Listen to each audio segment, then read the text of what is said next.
জানেন কি, মৃত্যুর 13 দিন পর্যন্ত আত্মা নিজের বাড়িতে থাকে। গরুর পুরাণ অনুযায়ী একটা মানুষের যখন মৃত্যু হয় তখন তার আত্মা শরীর থেকে বের হয়ে যায়। আশ্চর্যের বিষয়, মানুষ তার কোনো শব্দ শুনতে পায় না, কিন্তু আত্মা তার পরিবারের সাথে কথা বলতে চায়।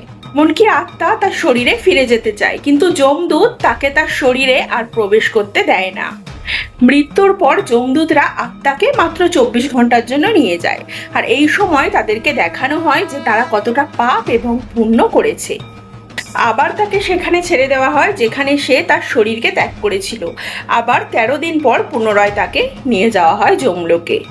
মৃত্যুর পর 13 দিন পর্যন্ত আত্মীয় স্বজনরা যে পিণ্ড দান করে তাতে আত্মার বিভিন্ন রূপ অঙ্গ নির্মিত হয়। এরপর 13তম দিনে সেই মৃত লোকের নামে যে পিণ্ড দান করা হয় তার ফলে আত্মা যমলোক পর্যন্ত পৌঁছাতে পারে। মৃতলোক থেকে যমলোকে পৌঁছাতে আত্মার 1 বছর সময় লাগে। মৃত ব্যক্তির শ্রাদ্ধের দিনে যে পিণ্ড দান করা হয়, মনে করা হয় সেই পিণ্ড এই মৃত আত্মার 1 বছরের ভোজন হিসাবে ব্যবহার হয়। আর এই জন্যই কোনো ব্যক্তি মারা গেলে তার 13তম দিনে পিণ্ড দান করা অতি জরুরি বলে মনে করা হয়।